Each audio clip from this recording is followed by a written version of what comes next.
പ്രിയ സജ്ജനങ്ങളെ, സദനമസ്കാരം. ഏകാത്മതാ സ്തോത്ര പഠനത്തിൽ നാം കഴിഞ്ഞ ദിവസം ചർച്ച ചെയ്തത് കപിലമുനിയെക്കുറിച്ചായിരുന്നു. 26-ാമത്തെ ശ്ലോകം. വൈജ്ഞാനികാശ്ച കപില കണാദ സുശ്രുതസ്തത ചരകോ ഭാസ്കരാചാര്യോ വരാഹമിഹിരസുധീഹി. ഇതിൽ ഇന്ന് നമുക്ക് ചർച്ച ചെയ്യേണ്ടത് കണാദൻ, കണങ്ങൾ ഭക്ഷിക്കുന്നവൻ എന്ന കളിപ്പേരാണത്രേ കണാദൻ എന്നത്.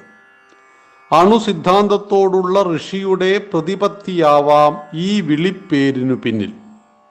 വൈശേഷികമെന്നു പേരുള്ള ദർശനത്തിൻ്റെ ഉപജ്ഞാതാവായിരുന്നു കണാദ മഹർഷി.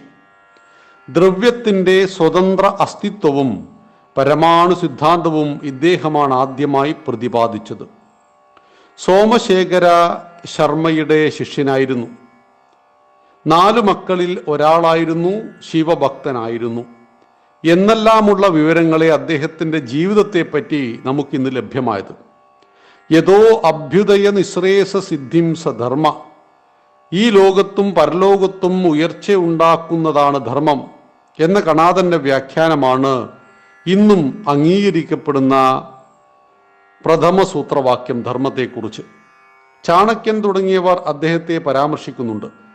വൈശേഷികത്തിൻ്റെ നിരവധി ആചാര്യന്മാർ, പ്രശസ്തപാദൻ, ശ്രീധരൻ മുതലായവർ കണാദ മഹർഷിയെ ആചാര്യനും അവതാരവുമായി കാണുന്നു. വായുപുരാണത്തിലും അദ്ദേഹത്തെക്കുറിച്ച് പരാമർശമുണ്ട്. തൻ്റെ വൈശേഷിക സൂത്ര ഗ്രന്ഥത്തിൽ 10 അധ്യായങ്ങളിലായി കണാദൻ സാങ്ഖ്യദർശനത്തിൻ്റെ പ്രപഞ്ച സിദ്ധാന്തം അംഗീകരിക്കുന്നു. ആപ്തവാക്യങ്ങൾ വേദങ്ങളാണെന്നും അദ്ദേഹം അംഗീകരിച്ചിട്ടുണ്ട്. അദ്ദേഹത്തിൻ്റെ മുഖ്യ പ്രതിപാദ്യ വിഷയങ്ങളിൽ ആധ്യാത്മികതയും ഭൗതികതയുമുണ്ട്. വിശേഷത്തിൽ നിന്നാണ് വൈശേഷികമെന്ന പദമുണ്ടായത്. ഗുണങ്ങൾ അണുക്കളിലും പുരുഷന്മാരിൽ സ്വതന്ത്രമായി നിലനിൽക്കുന്നു. അതായത് അവയുടെ സ്വന്തം വിശിഷ്ടത തന്നെയാണ് പ്രപഞ്ചത്തിലൊട്ടാകെയുള്ള സത്വ രജ തമോ ഗുണങ്ങൾ. ആത്മാക്കളുടെയും അണുക്കളുടെയും വിശിഷ്ടതയാണ് വൈശേഷികം എന്ന പേരിന് കാരണം. അണുക്കൾക്ക് സ്ഥിതിയും ഗതിയുമുണ്ട്, പദാർത്ഥവും ഊർജവുമാണ് എന്നത് ഞെട്ടിപ്പിക്കുന്ന വിധം ആധുനിക നിഗമനമായിരുന്നു.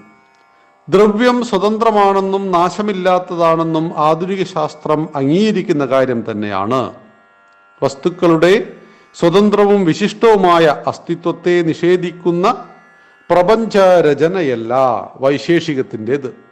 അവ നിലനിർത്തിക്കൊണ്ടുള്ള പ്രപഞ്ച വീക്ഷണം നാസ്തികതയോടാണ് അടുത്തു നിൽക്കുന്നതെന്ന പരാതിയാണ് ശങ്കരാചാര്യസ്വാമിക്കുള്ളത്.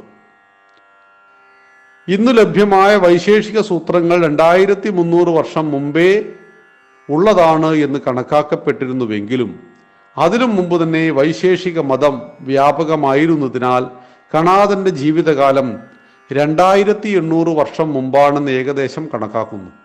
ന്യായം, ജൈനമതം എന്നിവയുമായി സാമ്യമുണ്ടെങ്കിലും ദ്രവ്യത്തിനും അണുക്കൾക്കും പ്രാമുഖ്യം നൽകുന്നത് വൈശേഷികത്തിൻ്റെ വൈശിഷ്ട്യം തന്നെയാണ്. പ്രത്യക്ഷ അനുഭവത്തെ നിഷേധിക്കാത്തതും ഇതിൻ്റെ പ്രത്യേകത തന്നെയാണ്. പദാർത്ഥങ്ങളുടെയും വസ്തുക്കളുടെയും വാസ്തവ രൂപമാണ് ഈ ബാഹ്യജഗത്തിൽ ഇന്ദ്രിയങ്ങളിലൂടെ അറിയുന്നത്.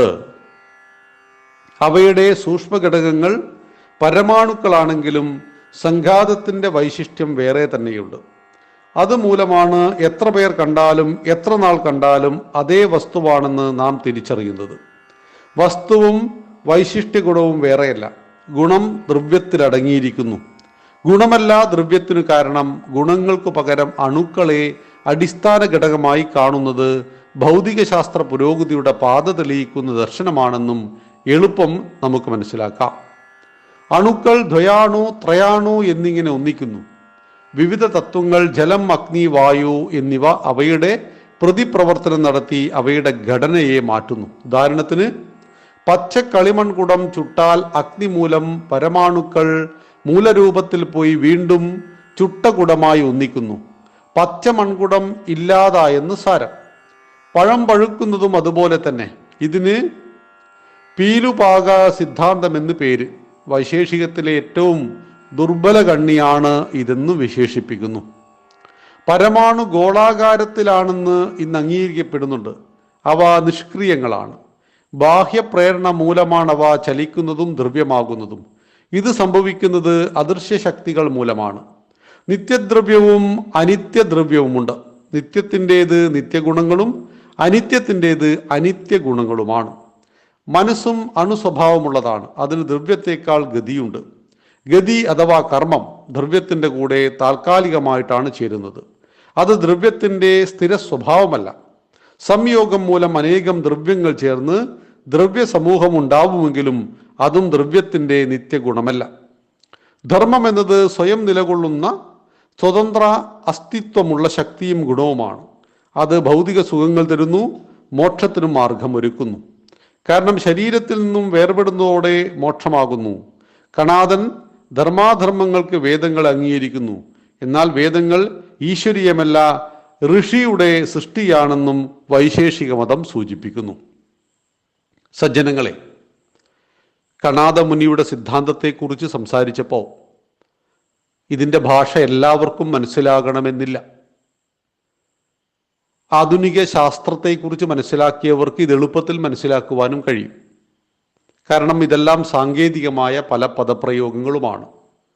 സാമാന്യന നമ്മുടെ നാട്ടിലെ ആളുകൾ ചോദിക്കാറുണ്ട്, നിങ്ങളുടെ ഈ ആചാര്യന്മാരൊക്കെ ശാസ്ത്ര മേഖലയിൽ എന്ത് പുരോഗതിയാണ് കൈവരിച്ചത്? ഇതൊക്കെ സായിപ്പല്ലേ കൊണ്ടുവന്നത് എന്നൊക്കെ. അവിടെയാണ് കപിലമുനിയും കണാദമുനിയും ചാണക്യനും എല്ലാം മുന്നോട്ട് വച്ചത്. ഇന്നും ലോകം മാതൃകയാക്കി പഠിച്ചുകൊണ്ടിരിക്കുന്നതാണ്. പക്ഷേ നിരന്തരമായ ഇസ്ലാമിക ആക്രമണം, തുടർന്ന് ഇംഗ്ലീഷുകാരുടെ ആക്രമണം ഒക്കെ വന്നിട്ട് ഭാരതം ചെറുതും വലുതുമായിട്ട് അടിമത്വത്തിലായപ്പോൾ നമുക്ക് നമ്മുടെ ദർശനങ്ങളെയും ചിന്തകളെയും എല്ലാം പലപ്പോഴായിട്ട് അതിൻ്റെ കുറവ് വന്നിട്ടുണ്ട്. പഠിക്കുവാനും പ്രചരിപ്പിക്കുവാനുമുള്ള കുറവ്. ഇസ്ലാമിക ഭരണകാലത്ത് നമ്മുടെ നളന്ദയും തക്ഷശിലയും എല്ലാം കത്തിച്ചു കളഞ്ഞു. നമ്മുടെ ഗ്രന്ഥശേഖരങ്ങളെല്ലാം കത്തിച്ചു കളഞ്ഞു.